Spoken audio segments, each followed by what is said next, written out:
Reg, come here and look at this. Why, it's functioning splendidly. That dog's heart hasn't missed a beat in 189 days. And just think what this will mean to humanity. If we can revive in the human anatomy hearts which have stopped functioning. And I'm certain we can.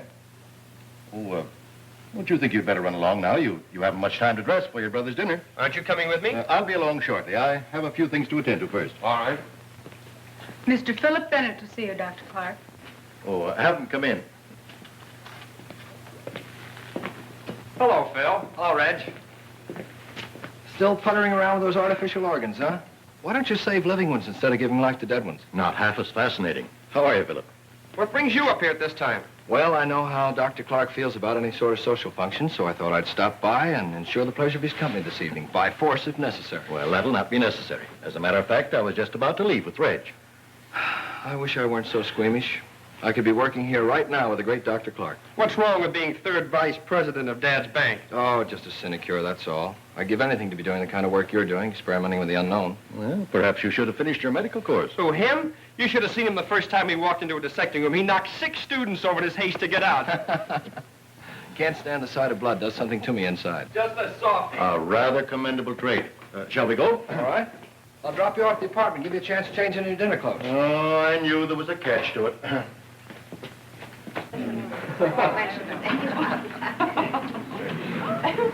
Ladies and gentlemen, may I have your attention for just a moment, please?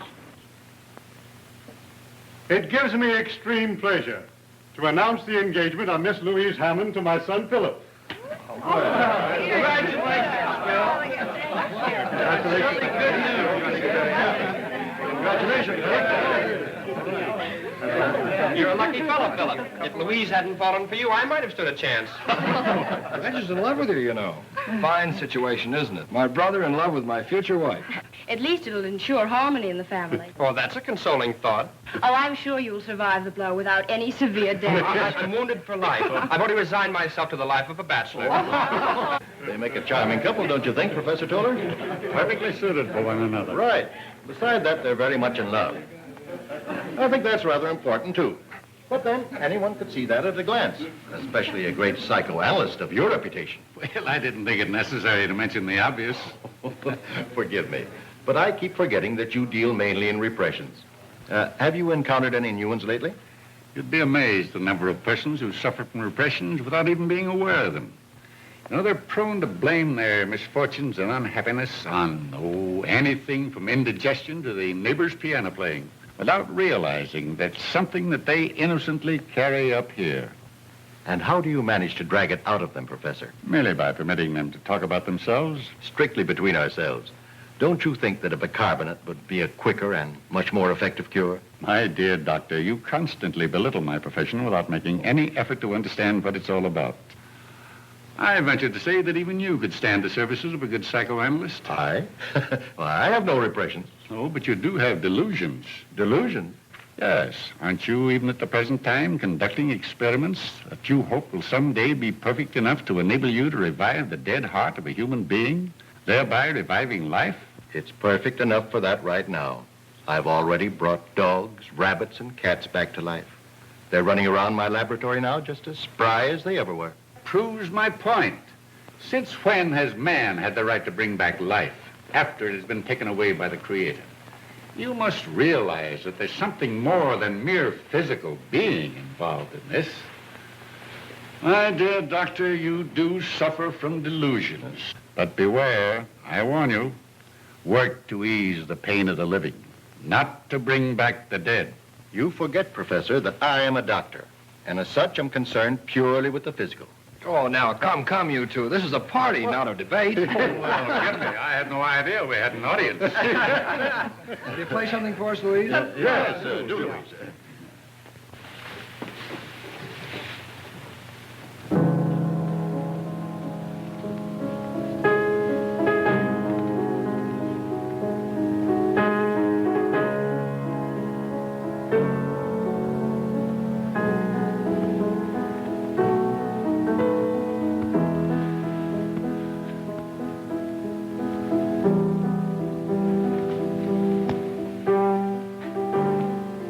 Dies at midnight.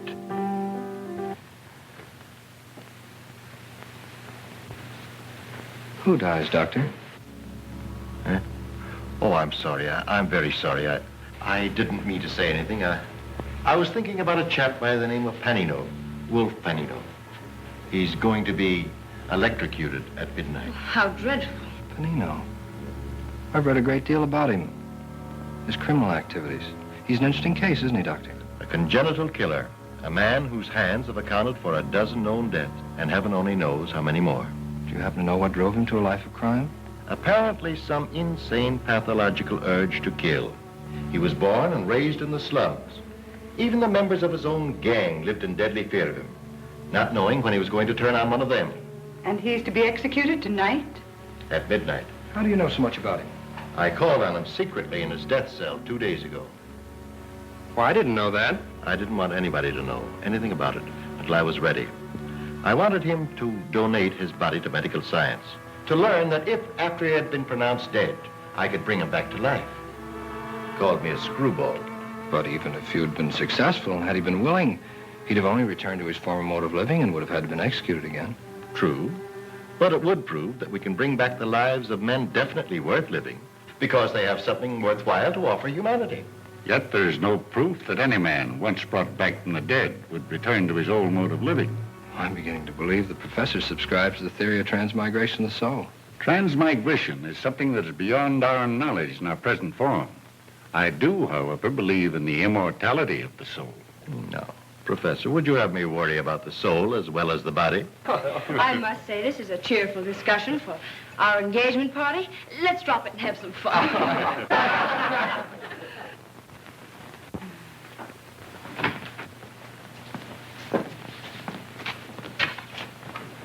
Hello, Zero. Boy, thought you'd be asleep by now. I can see where you're going to spoil him terribly. Oh, don't worry about that. We're great pals. We understand each other thoroughly, don't we, huh? I guess it's time your Aunt Margaret took herself off to bed. Now, don't stay up too late, you two. No, I've got to leave right away. I've got an early appointment in the morning. Good night, darling. Good night, Aunt Margaret. Good night. Good night. Come on, Zero. Happy? Mm-hmm. Gee, I hate to leave. I never seem to get enough of it. I'll remind you of that after we're married. This is one love that marriage won't cure.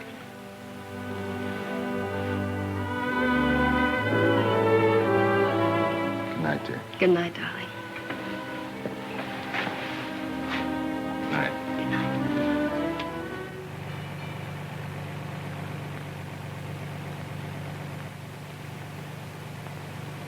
A special news bulletin from the state capitol. Governor Mason has refused the plea of Wolf Panino's attorneys for a last-minute reprieve, and the killer will be executed at midnight tonight. Well, it seems we're always the last ones to leave. Yes, I'm afraid we've outworn our welcome. Nonsense. You two are my dearest friends. You know, you're welcome here anytime. I don't know of anything more interesting than your constant discussions. Well, when you reach our age, you'll discover that life holds many insoluble problems, and that our discussions about them are merely a feeble means of searching for some solution. That's right.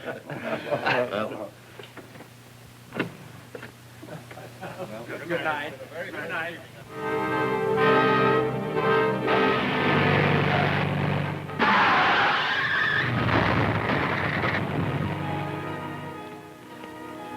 Why, it's Philip's car.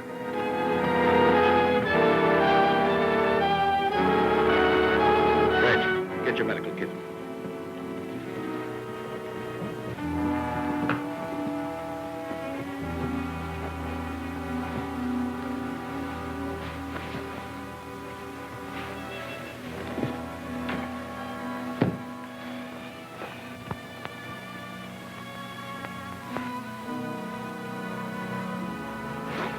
Here, Doctor.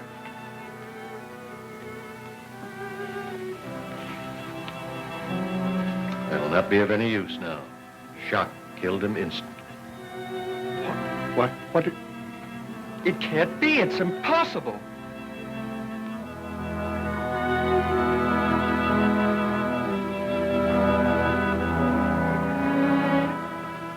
Doctor, you said you could bring back life to dead hearts, make them beat again.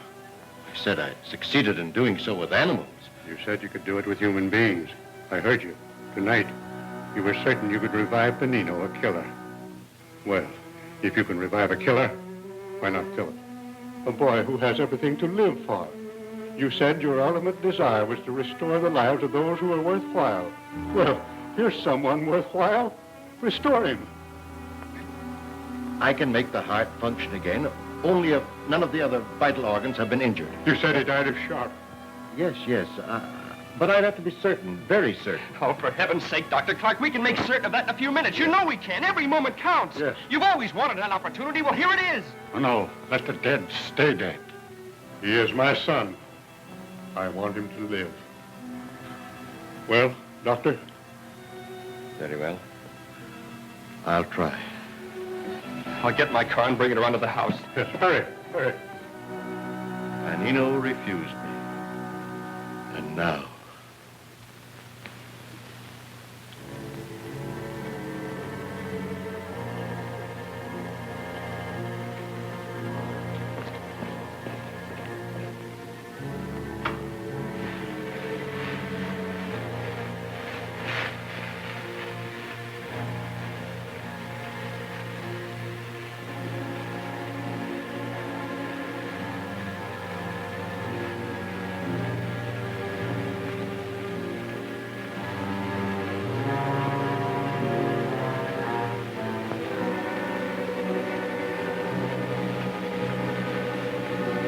Read all about it. Panino going to chair at midnight. Killer to burn. Get your paper. Wexler, read all about it. Panino going to chair at midnight. Killer to burn.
He lives.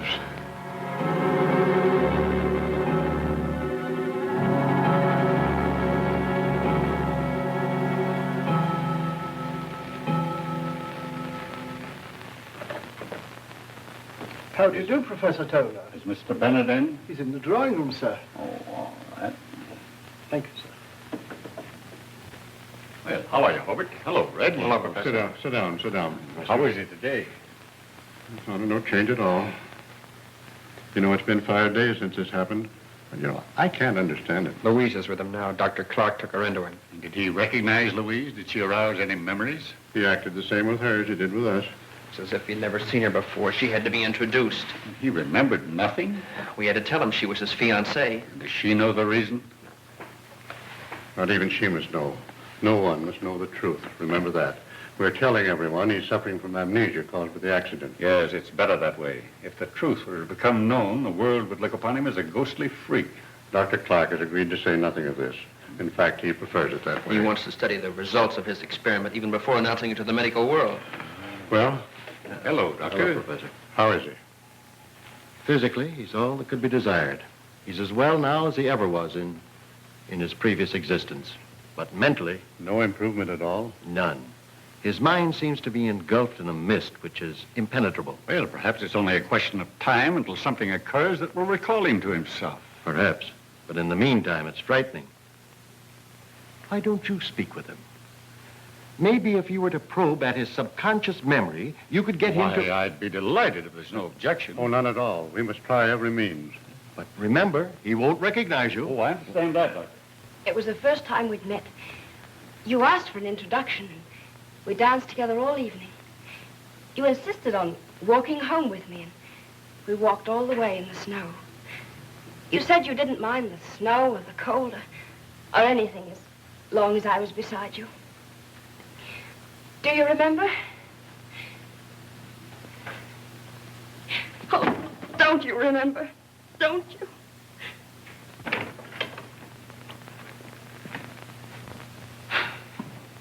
He's been standing like that ever since you left. I want Professor Toller to talk to him alone.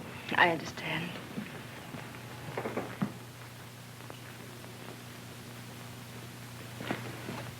Philip. Philip. Hello. This is Professor Toller. He's a friend of yours. Hello, Philip. I'll leave you two alone. Won't you sit down, Philip? I'd rather stand. In order that you may feel perfectly at ease, I want to assure you that outside of Dr. Clark, I've been closer to your family than anyone else. I've watched you grow from a boy of 10. Now, suppose you tell me what you've been thinking of since your accident. I don't know. It's all confused. Well, try and go back a bit. Maybe we can strike a responsive chord. Something that will penetrate all this confusion. Do you remember anything of the time you spent at Croton Prep School? Never heard of the place. Do you recall anything of your years at the university? No, not a thing. Why are you looking out there? What are you looking at? What is it that attracts you? What do you think of when you look out there? What comes to your mind first? Questions. Questions, that's all I get. Do you remember this? Do you remember that? Well, I don't remember anything, and I don't care. Do you understand? Now get out of here and leave me alone. Go on, get out. I never heard him shout like that before. Why, he would always respond to Professor Toller. Why should you order him out? I can't understand it. I can't. The other's impossible. Oh, I must put it out of my mind. What's impossible, Professor? What? Nothing. I was just thinking out loud. Do you think he'll recover soon? People do get over amnesia, don't they? Amnesia? Oh, yes, it is amnesia in a way. But don't worry, my dear. It's only a question of time.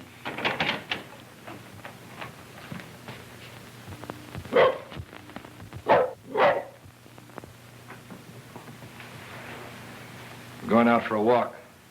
Tired being cooped up in there. Well, I think it'll do you good. I'll go with you. I'll go alone if you don't mind. Oh, of course. But you can't, not after your memory and all that. Well, someone must go with you. No one must go with me, I insist. Oh, but Phil, for heaven's sake, leave me alone. If I want to go out by myself, I'll do so. What?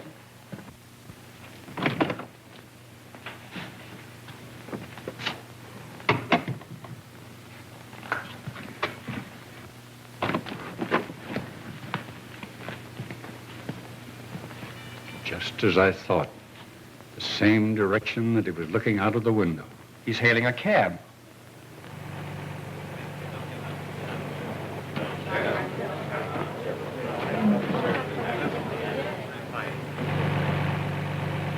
Keep on driving till I tell you to stop.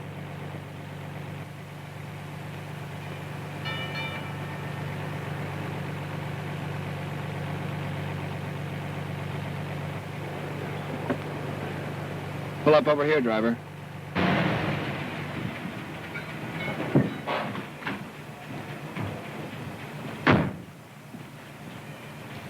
All right.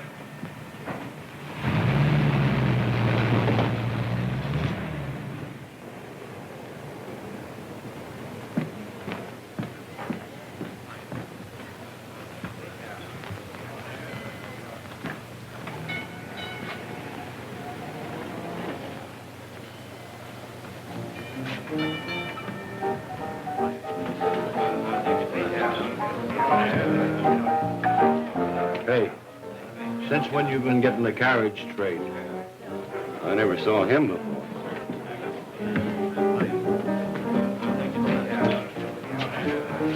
Do you want anything? Yeah, bourbon.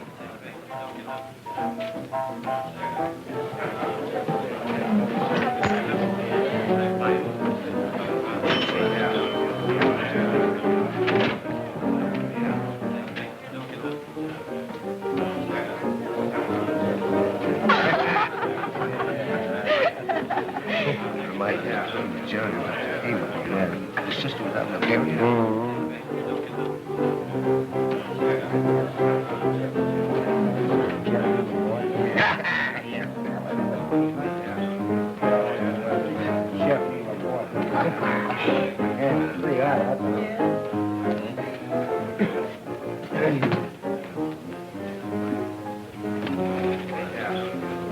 Hey, what's the big idea? Scram out of here.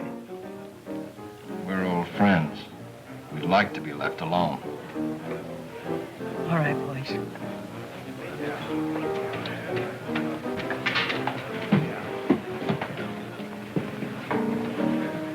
Why'd you stare at me like that? I don't know. Felt I had to talk to you. Well, I guess I ought to feel complimented, especially coming from a man of your sort. My sort? Anybody could tell by just looking at you and hearing you talk that you don't belong in a dump like this. What did you come here for? Maybe I came here to meet you. You sure know how to hand it out, don't you? What's your name, anyway? My name's Philip Brown. You could have said Jones. Yes, I could have, but I happened to think of Brown first. Live around here? Yeah, just around the corner.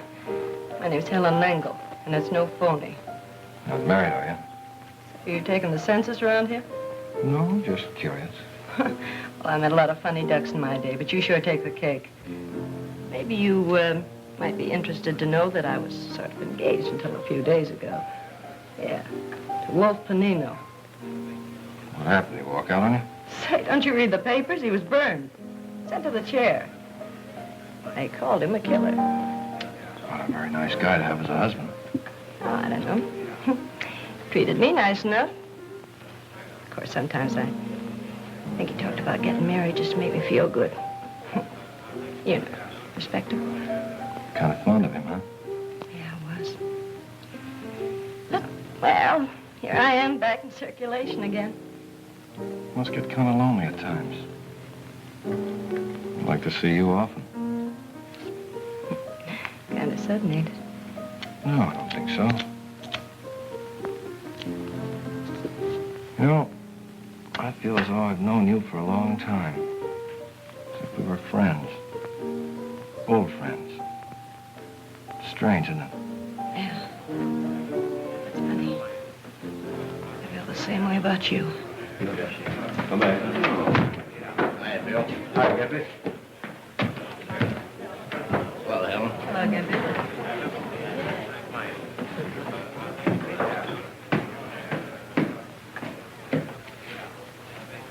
Where are you going? Up there? I wouldn't if I were you. Why not? That's where the Panino gang hangs out. Mitch Larson's running them now, and he don't like strangers to bust in on him. I don't think I'll have any trouble. You wait here till I get back. We're going out.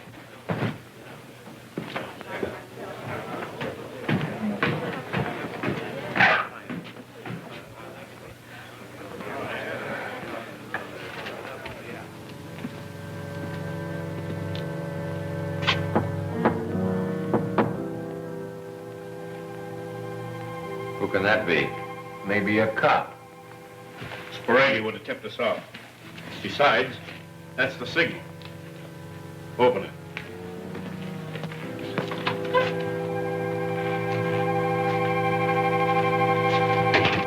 How'd you know the signal? Signal? Yeah. You knocked too long and too short. Did I? I wasn't aware of it. I just knocked. What do you want? I thought you might need some help. I came to join up with you.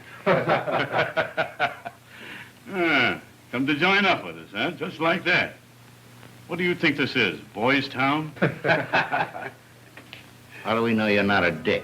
You don't yet. What are you trying to pull off here? Go on.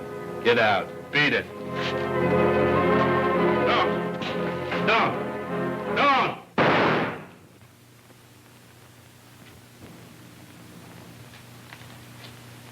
I don't like to be pushed around.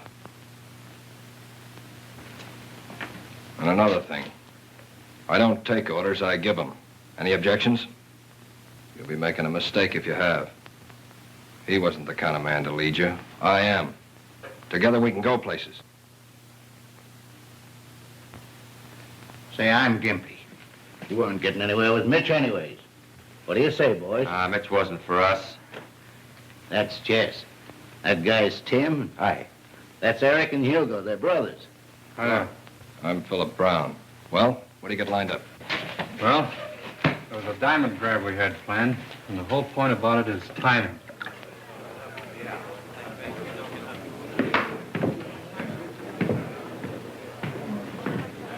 Well, what do you know about that? I thought Mitch would kill you. I was just waiting here to find out one way or the other. It's the other. There's no more Mitch. Are you kidding? I'm heading them now, just like your old friend Panino. Joe, what? Mm-hmm. Say, just who are you, anyway? I told you. Yeah, I know. Philip Brown. Well, whoever you are, Mr. Brown, you sure got what it takes. I got what it takes where you're concerned. Suppose you find out for yourself. I will.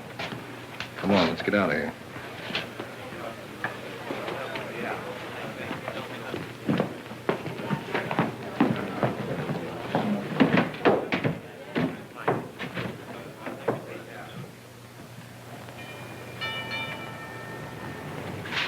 What did you stop for? Strange. I feel as if I'd been here before. Well, that is funny. I live in this house. Let's go in. Well, say, we going out first? Well, there's plenty of time for that right now. I'd like to see your place. Mind? You don't waste any time, do you? Well, all right. But don't forget, I'd like to go out.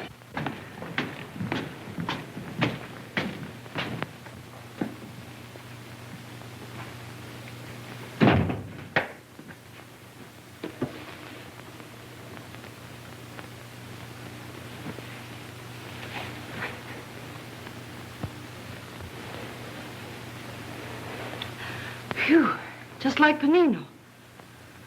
Say, if I didn't know better, I'd swear it was him. Well?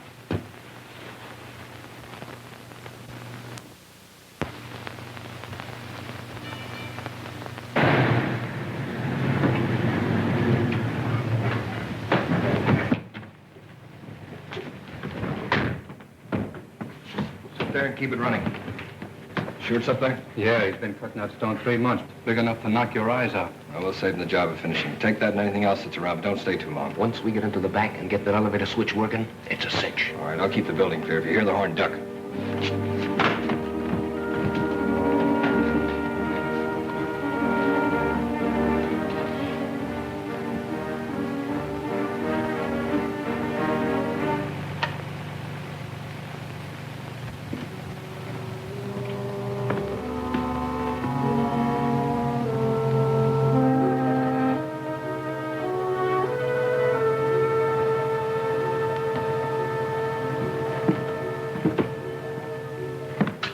Match, officer? Sure.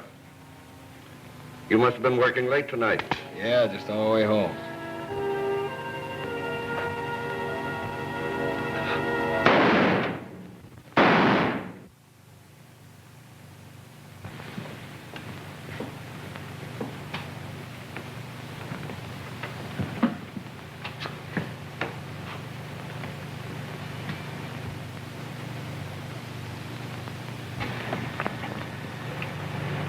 Big haul, eh?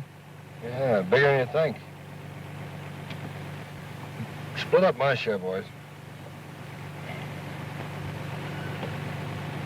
Where do you live? I didn't mean to nose into your business. I just thought I'd drop you off. Drop me at the next corner. You mind if I say something? No, go ahead. It's bad business shooting a cop, especially when you don't have to. He didn't know there was anything wrong. He'd have passed by in a minute. I imagine he would have. Makes me feel good inside. That's funny. Panino used to say the same thing. What's that? Oh, nothing.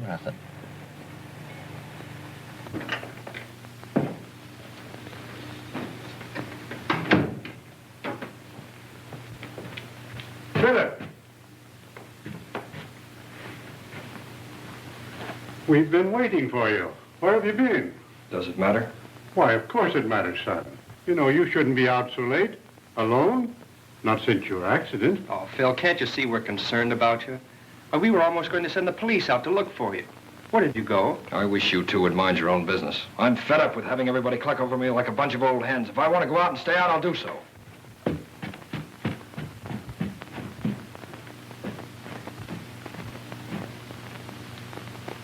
A crime wave which has aroused the entire city. During the past 2 months, 10 men have been killed indiscriminately. Officers, watchmen, spectators. The cold-blooded callousness with which these crimes were committed have caused both police and newspapers to compare the mysterious leader with the deceased Panino. Early this morning, 2 former members of the Panino mob, Jess Fowler and Tim Martin, were questioned by police and stated that the Panino mob had dispersed after Panino's electrocution. A special squad under Lieutenant Detective Bradley has been assigned to apprehend the criminals and... It's 2 months now. 2 months. And his conduct becomes more and more extraordinary. Sometimes I can scarcely believe he's my son. Is he still so brusque? That's putting it mildly, Doctor. I hate to admit this about Philip, but he's often downright offensive. He seems to have no consideration for any of us. I wonder what he does when he leaves the house. I wish I knew. Sometimes he's gone for days at a stretch, and when he returns, he refuses to tell us where he's been. He insists it's none of our business. But it is. It is. We may find in these mysterious disappearances some explanation for his unusual conduct. We must find out where he goes and what he does. Doctor, is there any earthly reason why Philip shouldn't recollect something of his past? I'm frank to admit that I'm completely mystified by it. Surely Professor Toller must have some idea of the cause of Philip's strange behavior. I've asked him repeatedly. Yes? Well, it may be only my imagination, but it seems to me that every time I question him, he seems to be ill at ease and refuses to give me his opinion. Why? Well, I've no idea. As I've said, it may be only my imagination. However, he was most anxious to hear all about Philip and made me promise to keep him informed about his conduct in the future. Hello there. Hello, Hello. How was the shopping tour? Wonderful. Terrible. Take my advice, Dr. Clark. Never go shopping with a woman. They ask your advice about one thing and then turn right around and buy something else. Where's Philip? In the library. Is there any change? No, dear. I'll go in and talk to him. I've been meaning to ask you this. It's about the plans for our marriage. You see, Philip doesn't remember anything about it, and Oh, but of course, if you think it would be best to be married as we had planned, why, Louise, tell me, do you still love him? Well, I think I do, only he's so different. He doesn't seem to be the same Philip I knew. Then I think we should wait until he's fully recovered. Yes, that would be advisable.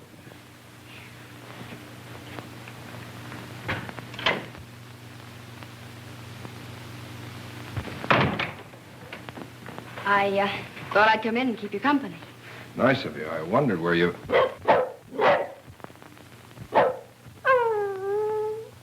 Get him out. Get him out of here before I...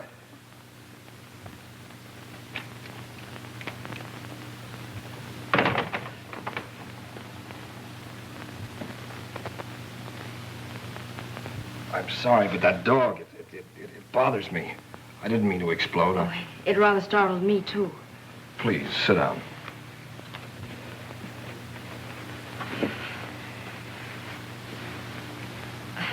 Reg and I have been shopping almost all morning. Been seeing quite a bit of my brother, haven't you? Why, yes. He's such fun. We met quite a few of your friends. They all asked about you and wanted to know when they could come and see you, but Reg thought it better to wait until you had fully recovered, and I... What's the matter, Philip?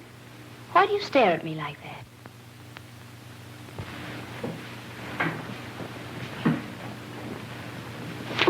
Philip, please. What's the matter? Well... You said we were engaged, that you were in love with me. Yes, but... Well, are you afraid of me? Oh, don't, Philip. Philip, please. Philip, let me go, please. Well, what is it? What happened? Nothing yet. Maybe that'll teach you to mind your own business. Philip, how could you? Oh, Reg. I tell you, that guy gives me the creeps. I'd give my right arm to know who he is. If you ever found out, it'd cost you more than that. He must have plenty of cash. Number one's takes his cut.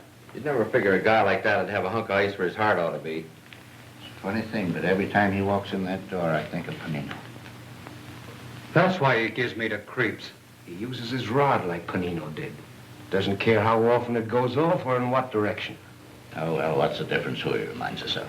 You got something there. A couple of more months like this, and I'm going to buy a farm somewhere and retire. Hey, what's keeping you, though? He'll be up in a minute. He's downstairs with Helen. I don't know any more about him than you do. He just won't spill. You know, you'd think being as close to him as you are, you'd at least know who he was. He's the talking kind. Except when he makes love, and then he sticks to the subject. He's sure strong for you.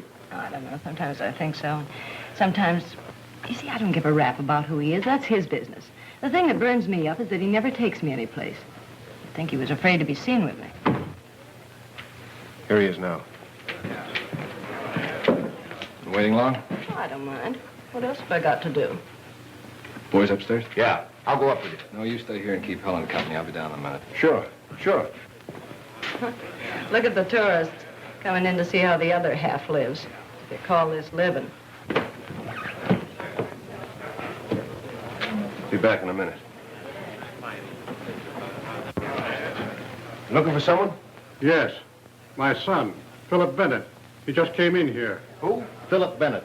He's very well dressed, a double-breasted blue suit and a dark hat. He came in just a couple of minutes ago. I think you must be mistaken. Nobody like that came in here. We're positive. We saw him enter.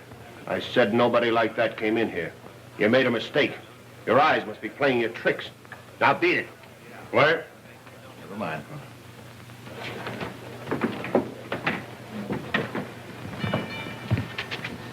He'll have to come out sometime. Let's wait in that doorway.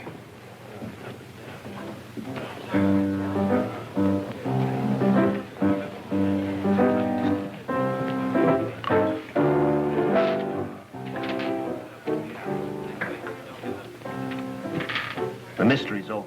Huh? Did you recognize that tall gent? Well, he ain't exactly in my social circle. His picture's in the paper, plenty. Hobart Bennett, President, City Security Bank. Big Chief Blue Blood. What's he doing here? Looking for his son. The son here? Yeah. You don't mean... Yeah. Wow. Are you going to tell him his father was here? Me? Do you think I'm crazy? I ain't sticking my neck out.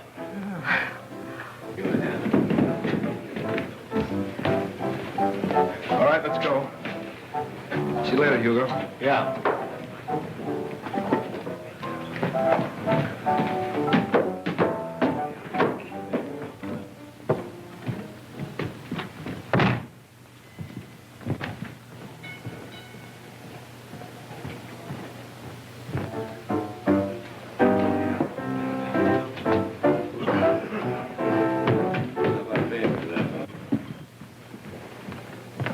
Philip.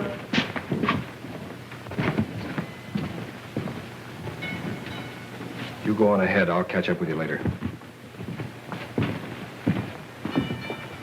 What were you doing in a place of that sort? Who told you to follow me? You haven't been yourself the past weeks. Something is responsible, and we determined to find out. What brings you down here in a section like this? Yes, what possible reason could you have for coming here? I like it, do you understand? I like it, and I don't want you ever to follow me down here. Is that clear? Why, Philip, what is this? What is it? If you're in trouble, all you have to do is confide in us. Of course, I realize you're not yourself yet, but your conduct is reprehensible. Striking your brother and running away from us repeatedly as though you couldn't bear our presence? What's at the bottom of all this, son? I don't know. I don't know. I can't explain it. Is it that girl? No, it isn't her. It isn't anyone. It's just that I feel that I must do it. I feel that What's the difference? Why? I like it, that's all. I like it. And if you ever come down here again, I won't be responsible for what happens to you. You make me feel cheap. Always leaving me here and never taking me out. Told you I had something important to attend to. Oh, sure. It's always important. But you can't kid me any longer. You're ashamed of me. You're afraid some of your high and mighty friends might see us together. I don't know what you're talking about. Oh, don't act so innocent, Mr. Philip Bennett.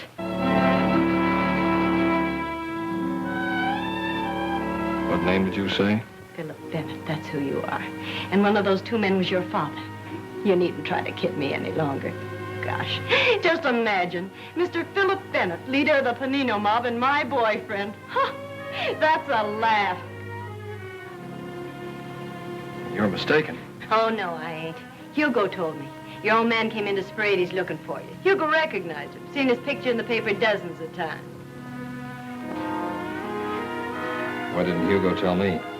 Well, he figured that if you wanted to keep it a secret, he'd string along with you. see. Of course, I wouldn't tell anybody. You know you can trust me, don't you, Phil? Sure, of course. And just to prove that I'm not ashamed of you, I'm going to take you out. We'll do the town from top to bottom. Oh, baby, won't that be something? I always knew you were a honey.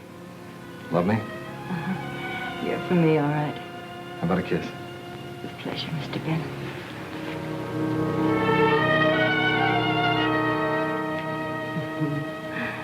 I really go for you, Phil. I really do. More than I ever went for anybody before. Phil, not so tight. Your hands. You're choking me. I know.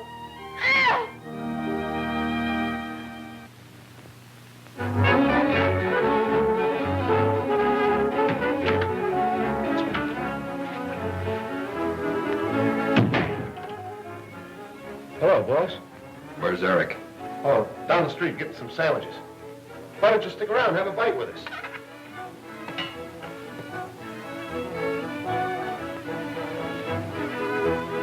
Anything on your mind?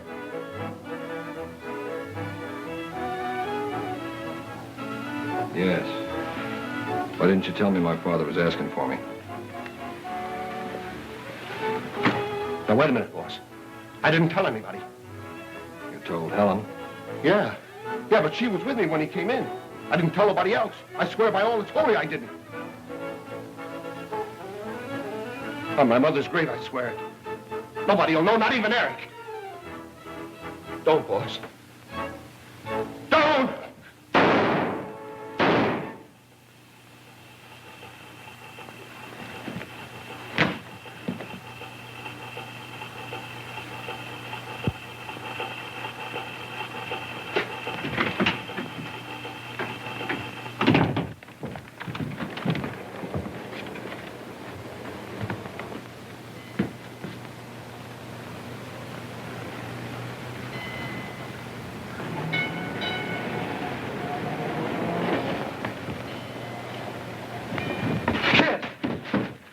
Are you all right? Hugo!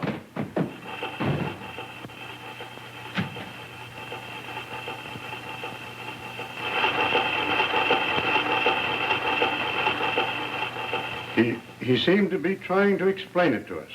It lasted for only a moment, and then he shouted at us to leave him alone. And even threatened us if we attempted to follow him again. Surely, Professor, by this time you must have some opinion regarding the cause of such a complete transformation. Yes, I have formed an opinion.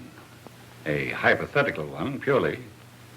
Yet one so fantastic, so inconceivable, I hesitate to tell it to you.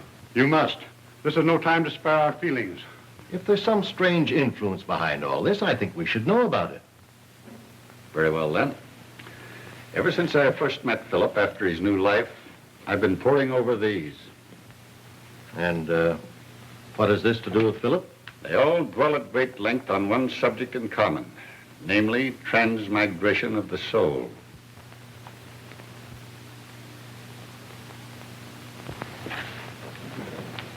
That's impossible. Doctor, do you remember the night of Philip's death that I told you, whereas it might be possible for you to revive the body, you would also have the soul to contend with, and you scoffed at me? I still don't believe it. This is incredible.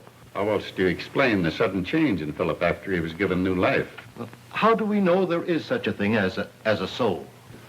My dear doctor, the existence of the soul is something upon which all religions, all philosophies thoroughly concur. They may not agree regarding transmigration or the manner of its immortality, but as to its actual existence, they leave no reflection for doubt. Oh, I can't believe it. If such a thing as transmigration of soul exists, then we three possess the souls of other persons who lived before us. We do not possess the souls, Hobart. The souls possess us. That is, if we proceed along the theory of transmigration. But Philip was 27 years old. Surely he'd remember something about his past. You forget, Doctor, that while you revived the body, the soul escaped. And it is the soul that is the memory, not the body. What manner of soul possesses him now? Whose soul has he?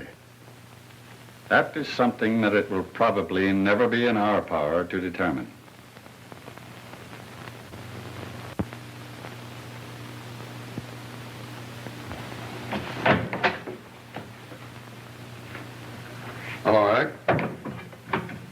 Never thought you'd be calling to see me of your own accord. Too bad about your brother. Yeah. Nice funeral they gave him. Anybody'd be proud of that. Yeah. Well, come on, spill it. What's on your mind? I want you to get the guy that killed Hugo. Now, don't tell me you want us to find out who he is. No, I know who he is. That's why I'm here. Are you getting soft? I thought you boys always took care of those little matters between yourselves. We usually do. But this is different. I got my reasons. You remember that Helen Langle was killed on the same day as my brother? Well, the same guy did it. You interested? Go on. Maybe you'd be more interested if you knew it's the same guy you've been hunting for weeks. The one that's behind all these robberies and killings. Sit down. What's this fella's name? Don't laugh when I tell you. I don't see anything funny about this. Well? Philip Bennett. Never heard of him. The society boy. His father's Hobart Bennett, the banker. That Philip Bennett? Oh, you're crazy. I told you not to laugh. Look, if this is a game, I don't get it, and believe me, I don't appreciate it either. Do you see a grin on my puss? I'm giving it to you straight. He's heading a Panino mob. Tell me what you know. He walked in on us a week after Panino got burned. Knocked off Mitch Larson and took over. Told us his name was Philip Brown. What'd he knock Mitch off for? He don't need no reason to knock anybody off. Real bad, huh? You ought to know. He gives us all the willies. Works just like Panino did. What makes you so sure he's Philip Bennett? Hugo recognized his old man when he came around Sporades looking for him. Hugo told Helen. That's how come they both got at the same time. You still got your good health? He didn't know it. Hugo told me, too. Or else I wouldn't be sitting here. How come you didn't take care of him yourself? Too easy. This way his whole family pays. I'd feel a lot better. Why should a young society boy like Philip Bennett be mixed up with your sort? That's the one thing I can't figure out. Maybe it's thrills, I don't know. Some of those guys will screw you in a bat. Yeah, it don't make sense. Maybe he's too big for you to touch, huh? You know better than that. But what evidence have I got other than your word, which is nothing but the word of a gangster? I thought of that. That's why I waited till now. I just left him. Yeah? We're pulling a job tonight. And if you caught him actually at the works, you wouldn't need anything else, would you? No, that's all I'd need. And you'd take care of me. You know what I mean? Well, I'll do what I can. Miller's Warehouse, 8th Street, 11 o'clock.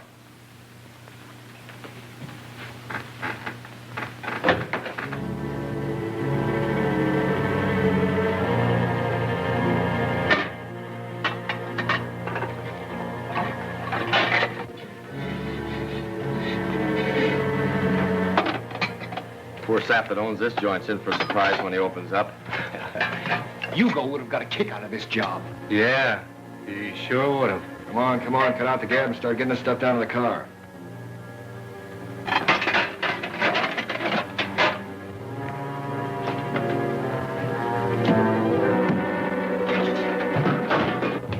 Cops are coming up.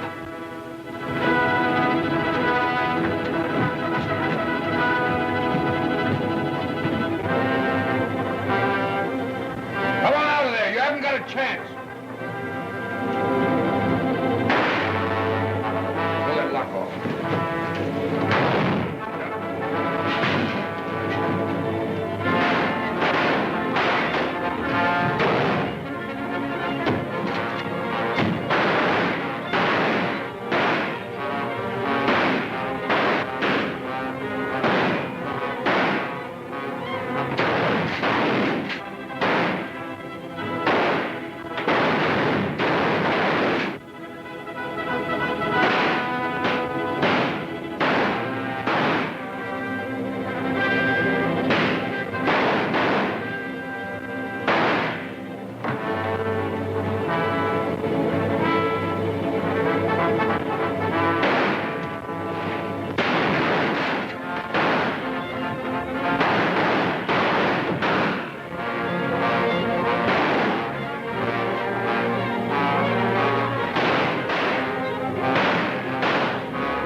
He promised to be here quite early.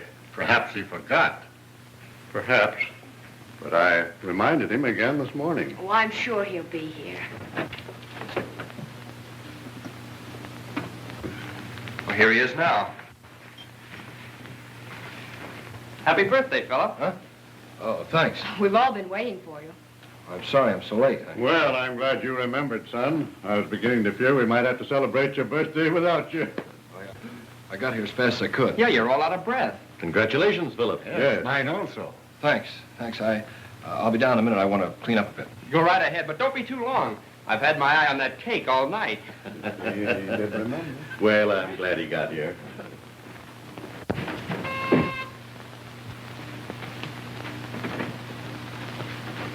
I'm Lieutenant Detective Bradley. I'd like to talk to Mr. Bennett, Hobart Bennett.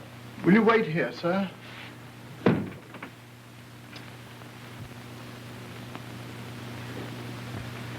I beg your pardon, sir, but there's a Lieutenant Bradley of the police to see you.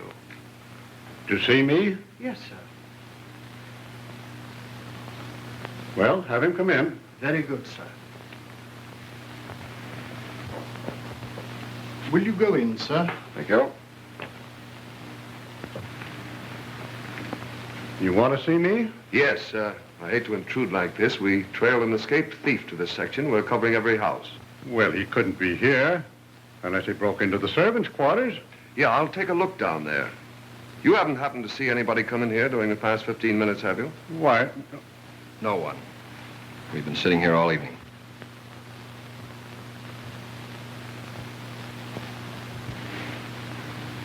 Oh, my eldest son. Philip, this is Lieutenant Bradley of the police. How are you, Lieutenant? You've been here all evening, have you? Yes, we're celebrating my birthday, as you can see. Say, that cake really looks like something.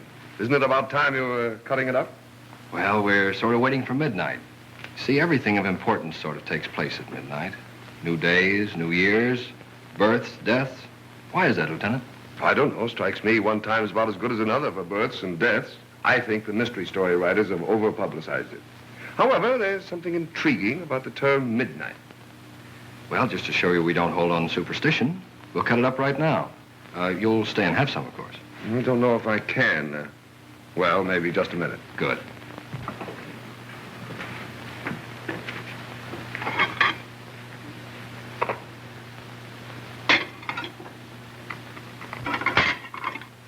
There we are, Lieutenant. Ah, thanks. Louise, will you do the honors for us, please? Of course. Won't you sit down? Thank you. Where was this robbery? A warehouse on 8th Street. We got them all except the ringleader. Do you know who he is? Mm-hmm. One of the gang tipped me off beforehand. Strange. He was shot, too. We couldn't tell them apart in the dark. Do you expect to get this ringleader? Oh, sure. Say, I wish my wife could make a cake like this. Yeah, we'll get him all right. No rush. What sort of fellow is he? Desperate, very desperate. A killer.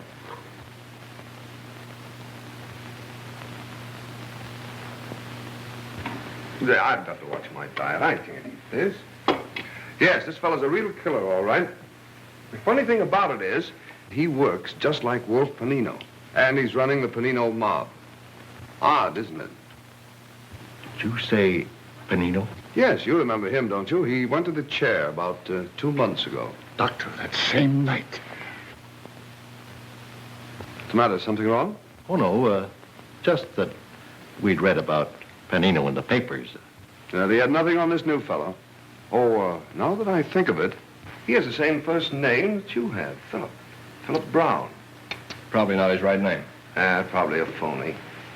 Maybe you remember reading about that boy and girl that were killed down the east side last week. They found out his real name, so he killed them. Some relative innocently went down to the place, and that's what gave it away. Where was this place? Oh, you never heard of it. It's down in the slum section. A place called Sporades. Sporades.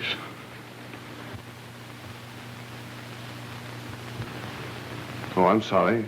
Maybe you can't stomach this sort of talk. You folks seldom see this kind of thing.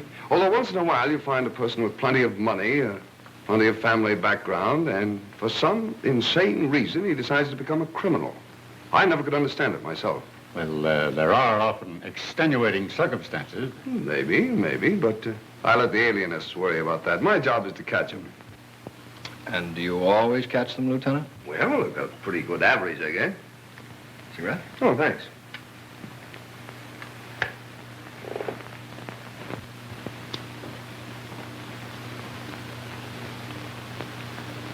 You, something stuck on your shoe. Oh, so there is. If I'd known that, I'd have changed them. Must be some mud. It looks like tar.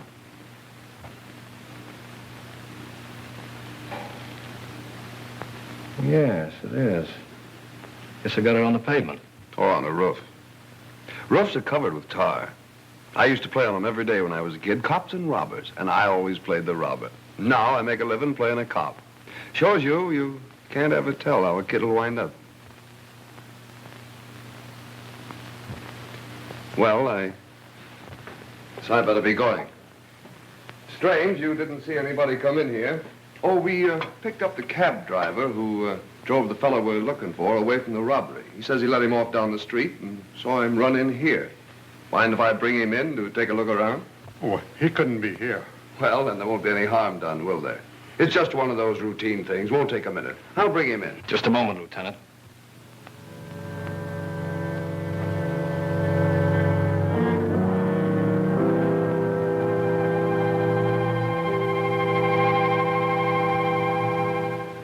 In case you didn't know it, the house is surrounded by police. I assumed that much. That's why I want you to help me. Help you? Yes. Go to the door and order them away. You and I will wait here for a while, and then we'll leave together, in case they don't obey. That would work all right, except, what if I refuse to order them away? You forget you told me the fellow you're looking for is desperate. Very desperate. Philip, you can't. You must... Oh, Philip, stop! Quiet. I haven't much patience, Lieutenant. Well, I haven't any alternative, have I? Yet I could just sit here and think it over for a moment, couldn't I? Yes, you could. But after a while, the police would become concerned about you and break in.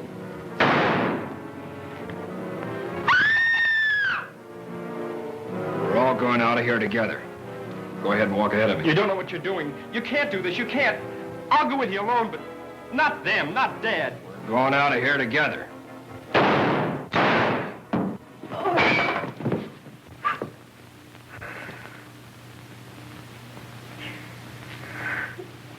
I had to do it, even though he was your son. He wasn't my son. My son died 2 months ago.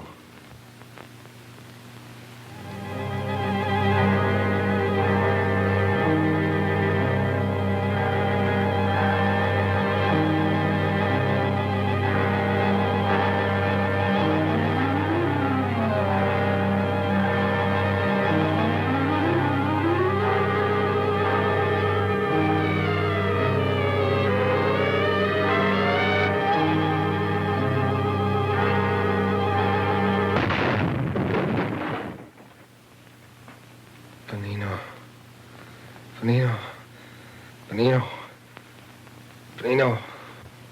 He's coming around. It's the first sign of life he's shown since the automobile accident. Concussion of the brain is a serious matter, Louise. For a while, I thought he'd never pull through. Benino.